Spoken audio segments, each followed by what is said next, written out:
Greetings everybody, and a warm welcome to all fans, friends, and collectors of comic books and comic book popular culture. I'm Captain Strangelife, and this is my intro video to the Comic Community Central, known as the Triple C for shorts. I mean short. Speaking of shorts, Triple C sounds kind of like a tons of fun pair of underpants, so I'm just going to call it the CCC. You see, I've been hooked on collecting comic books and fantasy-related popular culture, especially as it relates to the 1950s and 60s, ever since my mother, bless her heart and her soul, purchased for me my first comic book. And I have to get into Peabody's Wayback Machine here and go way back to 1961. And oh, it was a different time then. Life was simpler, society was less crime-ridden and less stressful.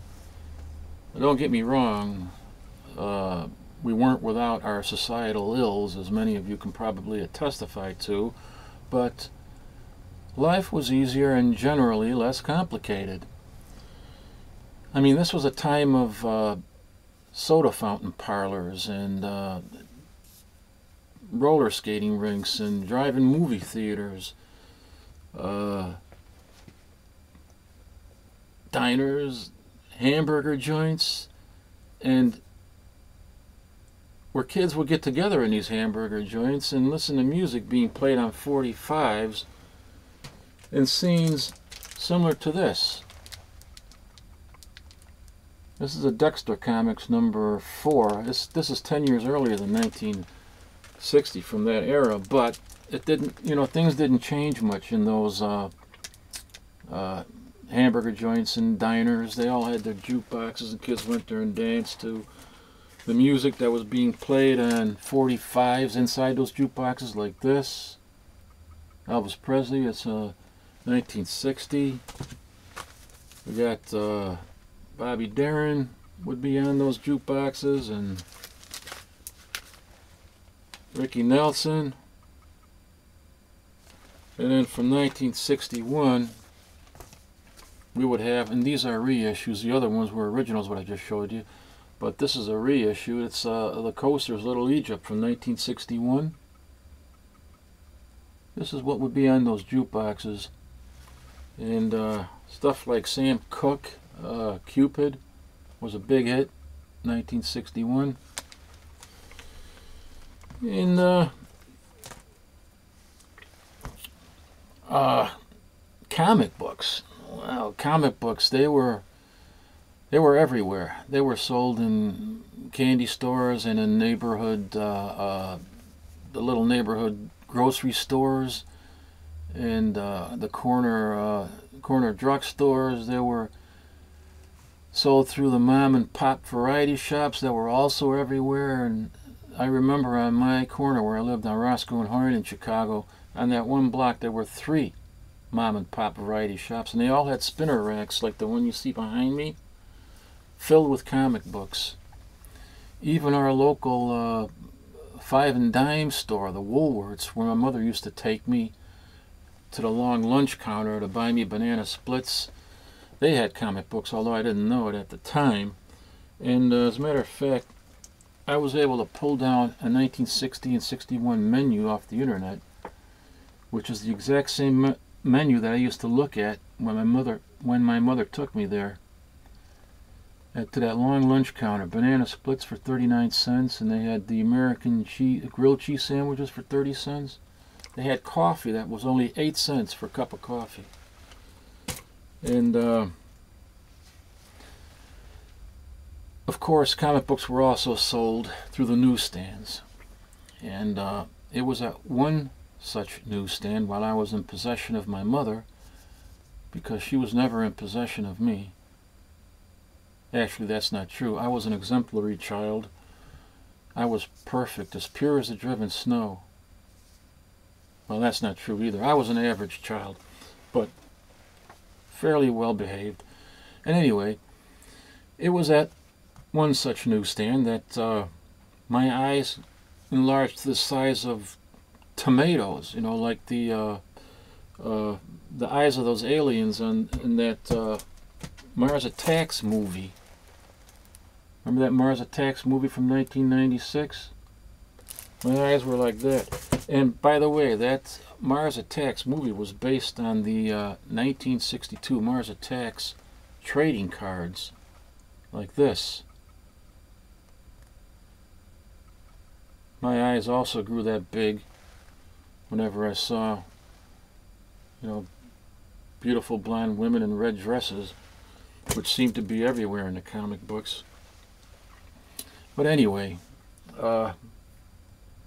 they got so big that for a moment I actually thought that they were going to leave the very warm and comfortable nook of their sockets, because there, behind the newsagent's counter on either left and right sides, and if I'm not totally mistaken here, I think on the back wall of that newsstand, there were these racks, and upon the racks were carefully placed and strategically located kid magazines, rows and rows of these kids magazines that were just bursting forth in all these rich, vibrant colors on their cover, and they were exploding with these wonderfully strange and bizarre characters. And anyway, my mother came there for a newspaper, but I had to have one of those kid magazines, and she obliged me by pulling a coin out of her change purse and paying the man 10 cents in silver. And yes, silver coinage at the time in America was made out of silver, with the exception of pennies and nickels, and paid him with a shiny new coin in the form of a dime, just like this one from 1961. And I watched as this shiny coin, as she placed it into the hands of the newsagent, and he put it in this, he had this belt on, his leather belt with these different pouches, that each pouch would hold different coinage, you know, from pennies to $half. And he reached for one of those kid magazines, and my mother nodded with approval, and he pulled that down and handed it to me, and then for the first time I held in my hands a comic book, a glorious comic book. It was a hot stuff comic book, not unsimilar to these, from a company called Harvey. Now, I had been familiar with these characters from Harvey from watching them on the cartoons and television, but back then we didn't have black and white television, so I mean, we didn't have color television, everything was in black and white, so I had never seen these characters in color before, and here they were bursting forth in full color. And upon opening this precious manuscript, the fantasy illustrations that were inside, they just overwhelmed me. They captivated me to a point where they caused a lifelong passion for these magnificent four-color wonders. Anyway, I'm glad that my mother obliged me by allowing me to have one of those kid magazines.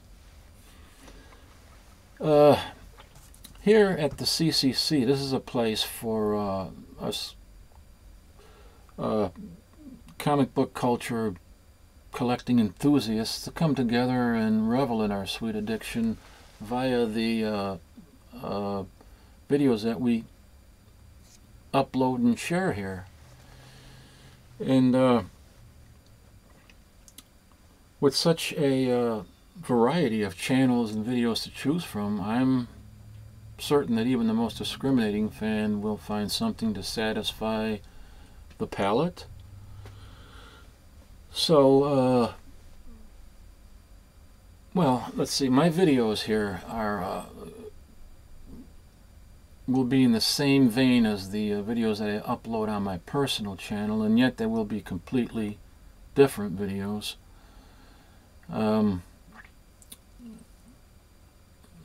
For me,